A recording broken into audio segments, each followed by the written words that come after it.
Hello friends, स्वागत है आपका एक नए शानदार वीडियो के साथ। इस वीडियो में हम बात करने वाले हैं आरआरबी लोको पायलट असिस्टेंट की जो वैकेंसी निकाली गई है, इसके लिए आप ऑनलाइन आवेदन कैसे कीजिएगा। इस वीडियो में आपको स्टेप बाय स्टेप एक लाइव फॉर्म फिलअप करके दिखलाया जाएगा, तो इस वीडियो को पूरा अंत तक देखिएगा, आपको सारी जानकारी समझ में आएगी।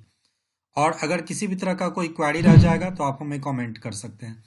वीडियो को पूरा अच्छे से देखने के बाद ही इस फॉर्म को फिलअप करने जाएगा, ताकि किसी तरह का कोई मिस्टेक नहीं होगा। इसका जो लिंक है वो आपको डिस्क्रिप्शन बॉक्स में दे दिया गया है, वहां से इजिली आप इसके साइट पे चले आएगा। यहाँ से नोटिफिकेशन को डाउनलोड कर सकते हैं। नोटिफिकेशन को डाउनलोड करके यहाँ से सभी जानकारियों को एक बार देख लीजिएगा। इसके जो नोटिफिकेशन को आप एक बार अपने स्तर से जरूर चेक कीजिएगा। अगर इस फॉर्म की बात करें तो 20/1/2024 से जो है इस फॉर्म को भरा जा रहा है, और वहीं लास्ट डेट की बात करें तो 19/2/2024 तक जो है इस फॉर्म को भरा जाएगा। और अगर किसी तरह का कोई करेक्शन रहता है तो वह 20/2/2024 से 29/2/2024 के बीच में कर सकते हैं।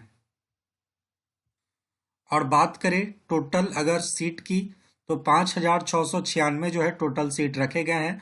और एज की बात करें तो 18 से लेकर 30 साल तक के जो लोग हैं इस फॉर्म के लिए एलिजिबल हैं, इस फॉर्म को अप्लाई कर सकते हैं। और अगर फी की बात करें तो जितने भी कैंडिडेट हैं सभी को 500 का फी देना होगा। और जो SC ST ex serviceman, female, transgender इस कैटेगरी से आते हैं तो उनको जो है सिर्फ 250 का जो है उनको फी देना होगा। अब बात करते हैं आप इसको अप्लाई कैसे कीजिएगा। तो अप्लाई करने के लिए जब आप यहाँ पे आइएगा तो यहाँ देखते हैं क्लिक अप्लाई ऑनलाइन का ऑप्शन है, इस पे आपको क्लिक करना है। जैसे इस पे आप क्लिक कीजिएगा आपके सामने कुछ इस तरीके का इंटरफेस खुलकर आ जाएगा। यहाँ पे जब आप नीचे आइएगा तो यहाँ पे आप देख सकते हैं कि अप्लाई स्टार्ट डेट और क्लोजिंग डेट आपको दिख जाएगा। अब जब आप ऊपर यहाँ देखिएगा तो यहाँ पे अप्लाई का ऑप्शन है, इस पे आपको क्लिक करना है। अब यहाँ पे आप दो ऑप्शन देखिएगा, create an account, already have an account. तो अगर आप पहली बार आए हैं तो क्रिएट एन अकाउंट पे आपको क्लिक करना है। जैसे इस पे क्लिक कीजिएगा कुछ इस तरीके का इंटरफेस आएगा। सभी जानकारियों को देखने के बाद आपको नीचे सिंपली इसको टिक आउट करना है और कंटिन्यू वाले सेक्शन पे क्लिक करना है।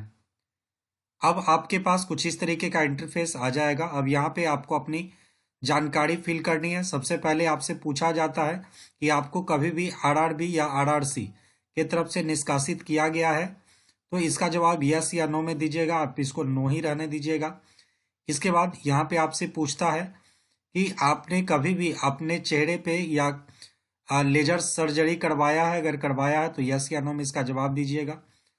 उसके बाद अगर आप दिव्यांग हैं तो यस कीजिएगा, अगर आप दिव्यांग होंगे तो इस फॉर्म को नहीं भर पाइएगा, तो अगर इसको आपको नो ही करना है। इसके बाद आपको अपनी नेशनैलिटी सेलेक्ट करनी है, तो जो भी आपकी नेशनैलिटी है उसको आप यहाँ से सेलेक्ट कीजिएगा। इसके बाद आपको यहाँ पे पर्सनल डिटेल भरना है। सबसे पहले आप अपना नाम डालिएगा और यहाँ पे अपने नाम को री टाइप कीजिएगा। तो यहाँ पे पूरा नाम डालना है। जैसे आपका नाम राम कुमार है तो आप लिखिएगा राम कुमार, अगर आपका नाम है राम कुमार शर्मा तो लिखिएगा राम कुमार शर्मा।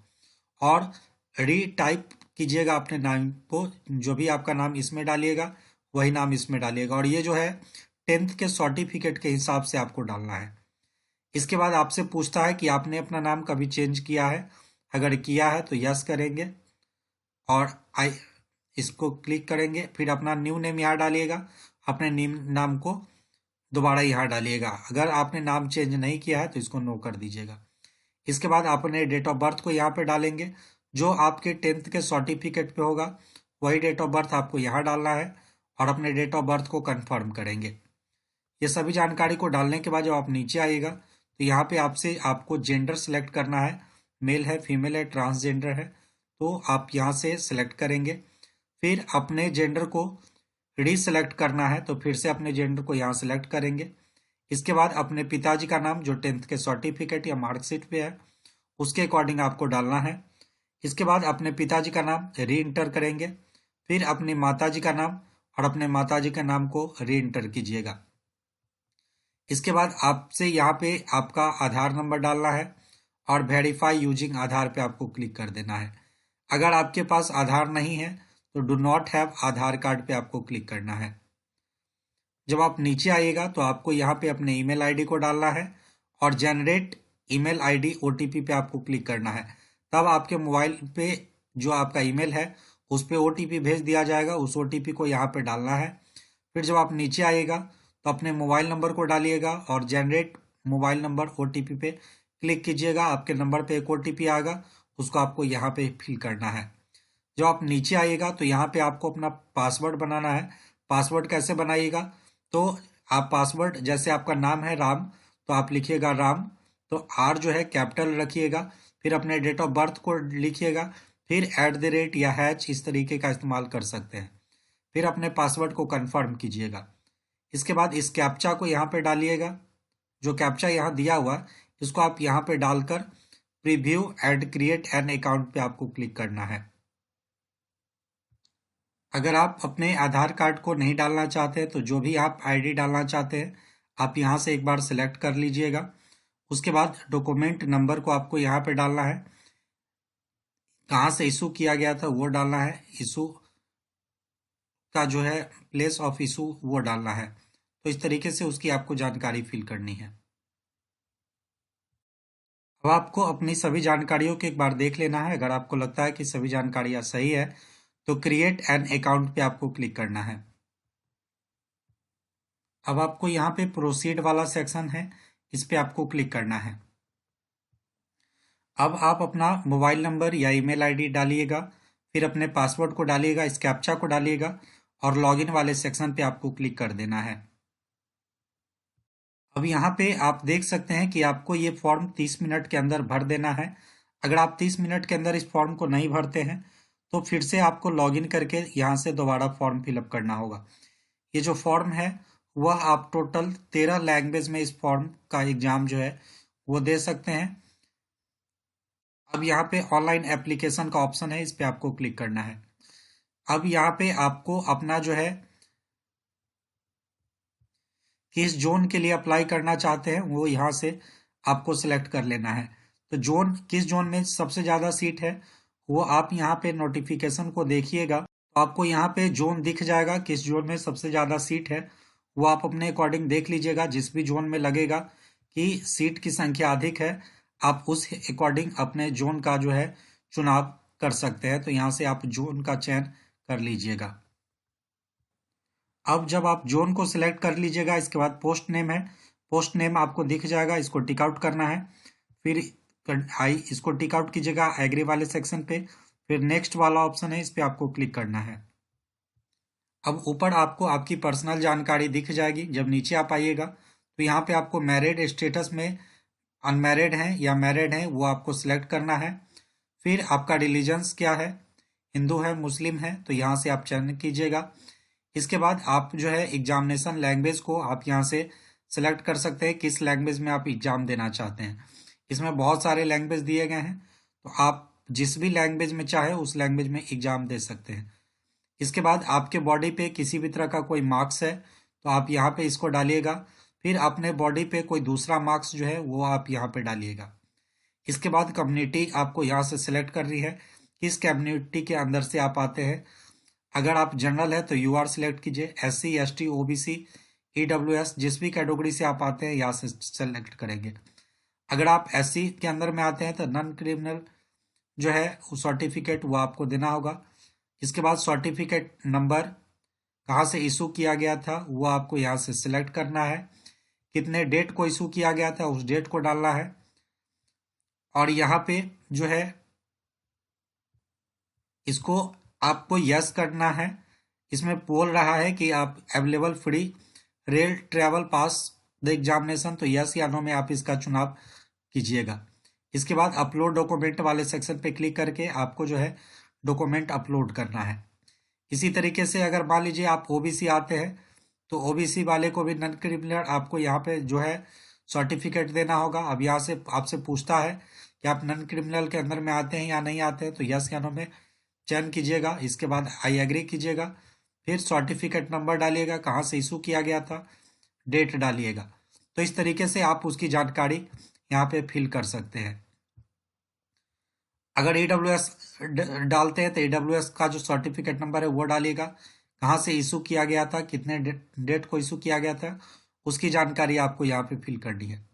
इसके बाद जब आप नीचे आइएगा तो यहाँ पे आपको अपना जो एड्रेस है वो आपको डालना है। सबसे पहले जो है आप किस स्टेट से आते हैं उस स्टेट का आपको यहाँ से चयन करना है। इसके बाद आप किस डिस्ट्रिक्ट से आते हैं उस डिस्ट्रिक्ट का आप यहाँ से चयन कीजिएगा। आप जिस भी डिस्ट्रिक्ट से आते हैं उस डिस्ट्रिक्ट का आप यहाँ से चयन कर सकते हैं। इसके बाद अपने एड्रेस को डालिएगा, अपने विलेज को डालिएगा या सिटी को डालिएगा, पिन कोड को डालिएगा। अगर मान लीजिए आपका जो है दोनों एड्रेस सेम है, प्रेजेंट एड्रेस, परमानेंट एड्रेस, तो इसको टिक आउट करेंगे और फिर सेव वाले सेक्शन पे आपको क्लिक कर देना है। जैसे ही सेव करके नेक्स्ट कीजिएगा, अब आपको यहाँ पे पूछता है कि आप एक्स सर्विसमैन हैं, यस या नो में इसका चुनाव करेंगे। इसके बाद जब आप नीचे आएगा तो यहाँ पे आपसे पूछता है कि आप जो है ये आपको अपने अकॉर्डिंग पूछेगा AWS सर्टिफिकेट है या नहीं है, तो ये आपको कास्ट वाइज पूछेगा, आप यस या नो में आपको यहाँ चुनाव करना है। इसके बाद जब आप नीचे आएगा तो यहाँ पे आपसे पूछता है कि आप जो है इंडियन रेलवे में एम्प्लॉय रह चुके हैं या नहीं, तो यस या नो में इसका चुनाव करेंगे। अगर आप यस करते हैं तो उसकी जानकारी आपको भरनी है, अगर आप नो करते हैं तो ये डिसेबल हो जाएगा। इसके बाद जब आप नीचे आएगा तो नेम ऑफ करंट डिपार्टमेंट जो है आप किस डिपार्टमेंट में काम कर रहे हैं तो उसकी जानकारी आपको यहाँ फिल करनी होगी। अगर आप काम नहीं कर रहे तो नॉट एप्लीकेबल पे आपको क्लिक करना है। इसके बाद जब आप नीचे आएगा तो यहाँ पे आपसे पूछता है कि are you course completed ACT। अगर आप ACT के कोर्स कंप्लीट कर चुके हैं तो यस या नो में आप चुनाव दीजिएगा। इसके बाद आपको अपना जो है बैंक का डिटेल भरना है। सबसे पहले आपको अपने बैंक का जो है होल्डर नेम वो डालना है, अकाउंट नंबर डालना है। अकाउंट नंबर को आप कंफर्म कीजिएगा, IFSC कोड डालकर कंफर्म कीजिएगा। फिर नेम और एड्रेस ऑटोमेटिक आ जाएगा। फिर सेव करके आपको नेक्स्ट वाले सेक्शन पे क्लिक कर देना है। अब आपको यहाँ पे आपकी जो क्वालिफिकेशन है वो आपको यहाँ पे पूछी जाती है। तो जो भी आपको क्वालिफिकेशन आपके पास है, ये तीनों तरह का अगर क्वालिफिकेशन आपके पास है तो आप इस फॉर्म के लिए एलिजिबल है, अप्लाई कर सकते हैं। सबसे पहले आपको 10th की जानकारी डालनी है, तो सबसे पहले ये 10th ही रहेगा। आपको यहाँ पे अपना जो है स्टेट सेलेक्ट कर लेना है, किस स्टेट से हैं। फिर अपने डिस्ट्रिक्ट को यहाँ से सेलेक्ट कर लेना है। फिर आप किस बोर्ड से पास आउट हैं उस बोर्ड को आपको सिलेक्ट करना है। सबसे पहले यहाँ डिस्ट्रिक्ट डालिएगा, फिर अपने बोर्ड को यहाँ से सिलेक्ट कर लीजिएगा। इसके बाद जो है अपना पासिंग, जो आपका डेट ऑफ पासिंग है वो आपको यहाँ से सिलेक्ट करना है। जो भी आपका डेट ऑफ पासिंग है डालिएगा। फिर रोल नंबर को यहाँ पे डालिएगा। फिर ऐड वाले सेक्शन पे आपको क्लिक कर देना है।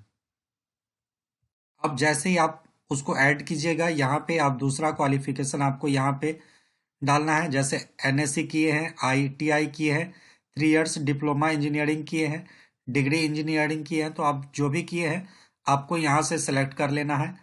तो आप जो भी सिलेक्ट करते हैं, जैसे ITI सेलेक्ट करते हैं तो ट्रेड का जो नाम है वो आपको यहाँ से डालना है, किस ट्रेड में किए हैं। इसके बाद आप किस स्टेट से किए हैं वो आपको चयन करना है। फिर अपने डिस्ट्रिक्ट को डालना है, इंस्टीट्यूट नेम डालना है, पासिंग डेट डालना है, सर्टिफिकेट जो है कहाँ से इशू किया गया था, NCVT से या SCVT से, आपको यहाँ से सिलेक्ट करना है। सर्टिफिकेट टाइप क्या है वो आपको यहाँ से सिलेक्ट करना है। फिर आपको जो है नेक्स्ट वाले सेक्शन पे क्लिक कर देना है। अगर उसी तरीके से मान लीजिए कि आप NSC डालते हैं तो आपको NSC की जानकारी डालनी है। अगर 3 इयर्स डिप्लोमा डालते हैं तो आपको जो है यहाँ पे किस क्षेत्र में किए हैं वो आपको चयन करना है, स्टेट सेलेक्ट करना है, डिस्ट्रिक्ट सेलेक्ट करना है। फिर आपको इंस्टीट्यूट का नाम डालना है, पासिंग डेट डालना है। इसी तरीके से अगर मान लीजिए कि आप डिग्री इन इंजीनियरिंग करते हैं तो उसकी जानकारी आपको फिल करनी है। सारी जानकारी को फिल करके नेक्स्ट वाले सेक्शन पे आपको क्लिक करना है। जानकारी को डालने के बाद जब आप ऐड कीजिएगा, इसके बाद नेक्स्ट वाला सेक्शन है, इस पे आपको क्लिक करना है। अब आपको यहाँ पे अपने फोटो जो है वो डालना है। फोटो जो है ये कलर फोटो आपका पासपोर्ट साइज होना चाहिए। अगर आप चाहते हैं किस तरह का फोटो होना चाहिए तो व्यू सैंपल पे आप क्लिक करके आप देख सकते हैं आपका जो फोटो है वह किस तरीके का होना चाहिए। तो आपका एकदम क्लियर फेस आना चाहिए, किसी तरह का कोई अंधेरा नहीं, कुछ नहीं। तो इस तरीके से आप ध्यान दीजिएगा। इसके बाद जो ये फोटो है वह 35 mm 45 mm के बीच में होना चाहिए, और पिक्सल की बात करें तो 320 और 240 पिक्सल में जो है ये फोटो आपका होना चाहिए। और वही केबी की बात करें तो 30 केबी से 50 केबी के बीच में जो ये फोटो है वो आपका होना चाहिए। फोटो अपलोड करने के लिए आपको सिंपली ब्राउजर वाले सेक्शन पे क्लिक करके अपने फोटो को सिलेक्ट करके यहाँ पे अपलोड कर देना है।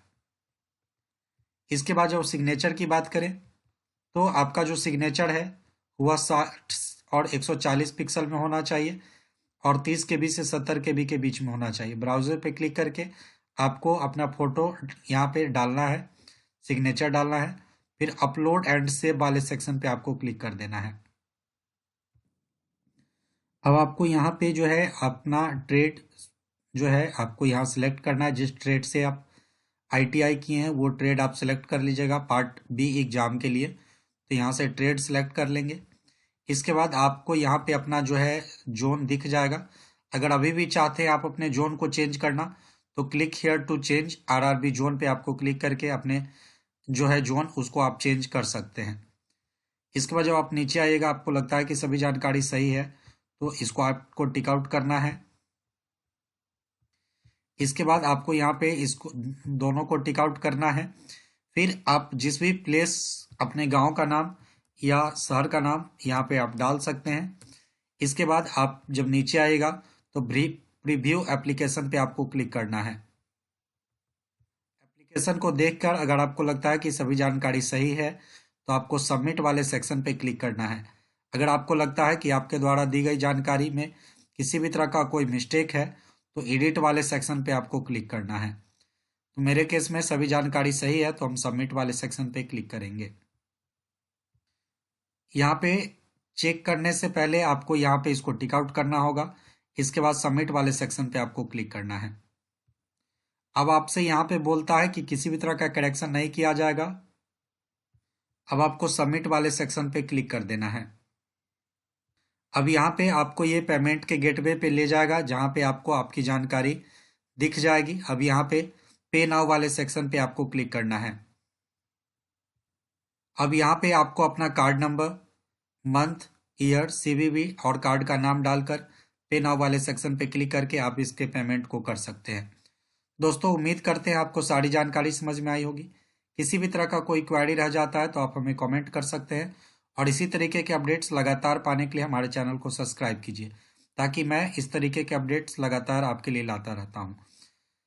अगर आपको वीडियो जरा भी पसंद आए तो वीडियो को एक लाइक जरूर कीजिएगा और अपने दोस्तों के साथ इस वीडियो को ज़्यादा से ज़्यादा शेयर कीजिएगा। मिलते फिर नए वीडियो के साथ। इतने देर आप हमारे साथ जुड़े रहे इसके लिए आपका बहुत बहुत धन्यवाद।